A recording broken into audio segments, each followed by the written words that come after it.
welcome to the second episode of the 2 News Oklahoma Cold Case podcast. Senior anchor reporter Sharon Phillips and I, Katie, I'm the digital director here at 2 News, and I'm also the resident podcast nerd. I think they all joke with me about how many I listen to. And this is a new series. This is our second episode.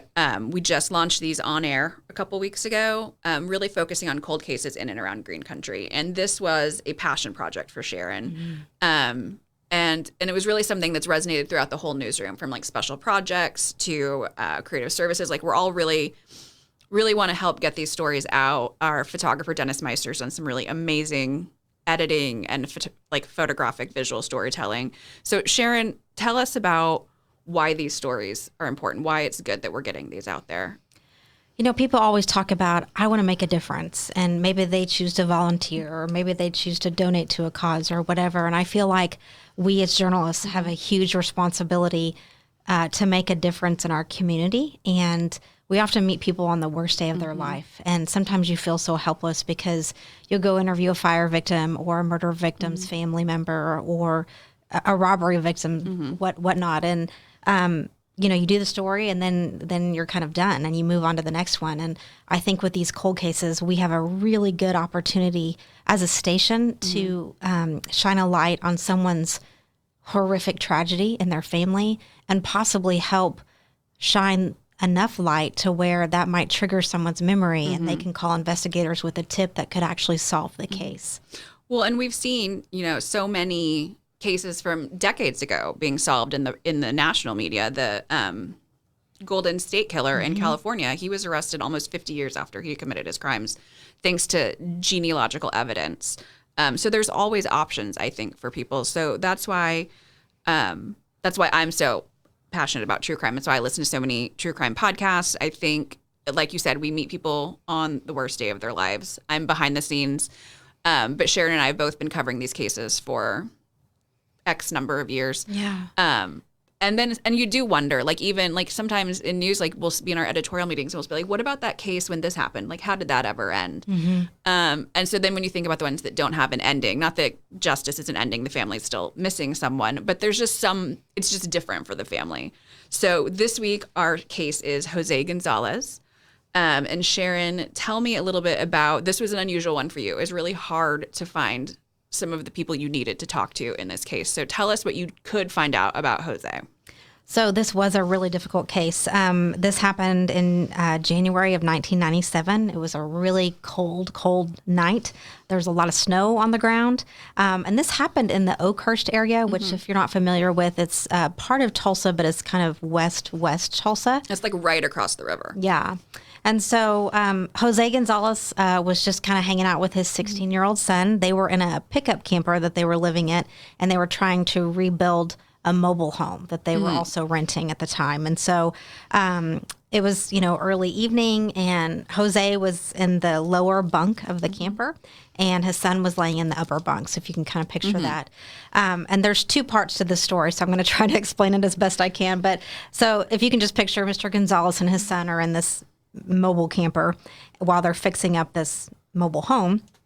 Now that property was owned by a guy named Evaristo Tobias, and he lived just right around the corner. Like, he lived nearby. Like, he had rental property. It was just near where he also lived. Yeah. Which is not really, I mean, that's pretty common with a lot of landlords around. Yeah. So basically he was a landlord, and we're going to kind of pick up the story where Tobias was at his home, and earlier that day, two men wearing ski masks forced their way into Tobias's house.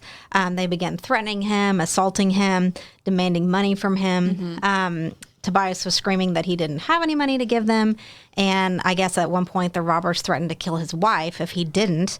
And it kept getting more and more violent. And according to investigators, one of the robbers pulled out a knife and tried to slit Tobias's throat. Oh my gosh. Well, the knife was dull, and so it didn't do a whole lot. I mean, it hurt him. It still is terrifying. Yeah. And so investigators say that one suspect was black and one suspect was white.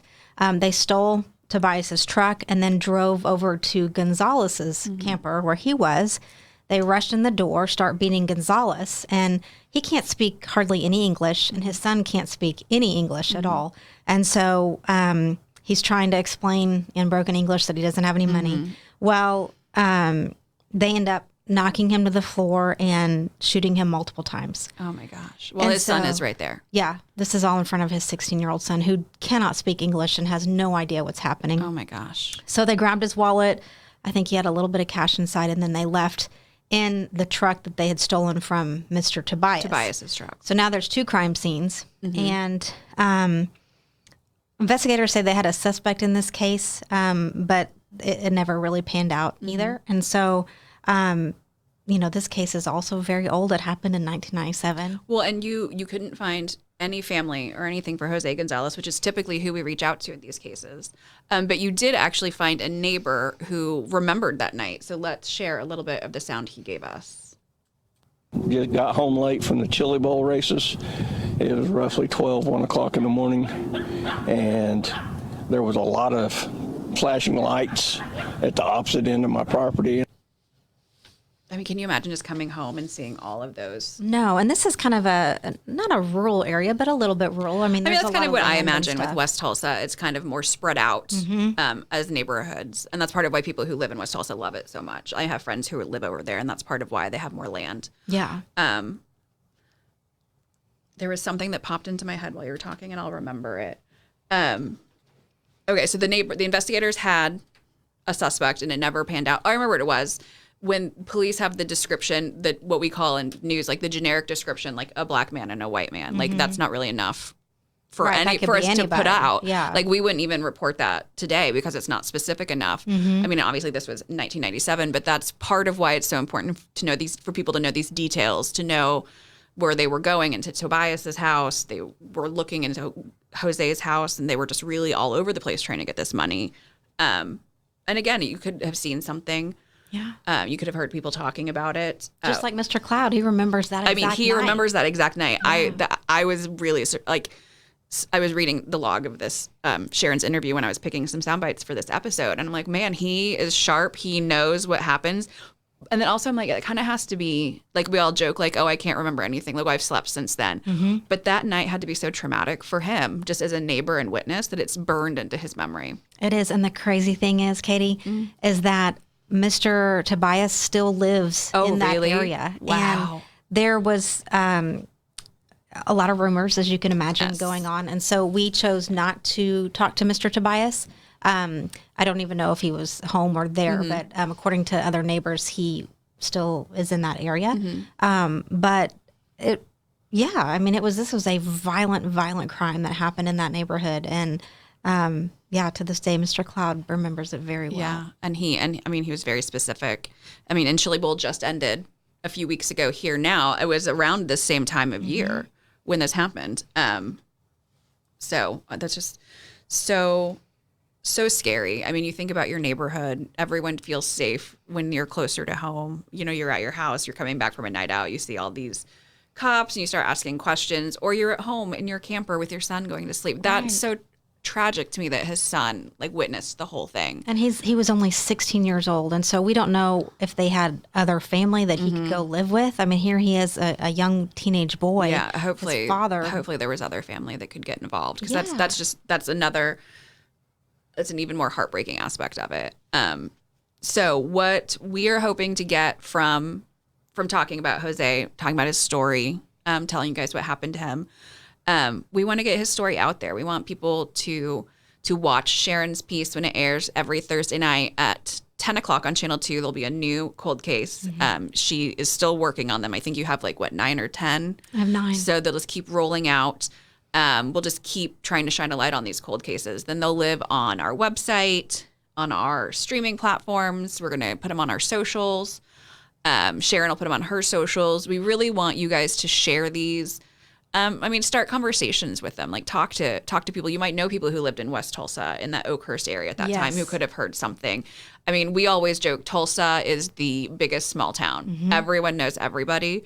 So if we're talking about these cases more, hopefully we're going to get some more information, help police find whoever killed Jose in front of his son. And we can only hope that his son has found a way to move on and is with family and grown up and living a happy life. And this was a unique case too, because we don't even have a photo of Jose. It is. We were talking about that. That's part of part of the trouble sometimes with these older cases. Like these investigators are still working them, but once the family has dissipated or moved away, sometimes it's harder and harder. So, all right. So that was Jose Gonzalez's story. Make sure to look for it on all of our socials, and we will see you next week.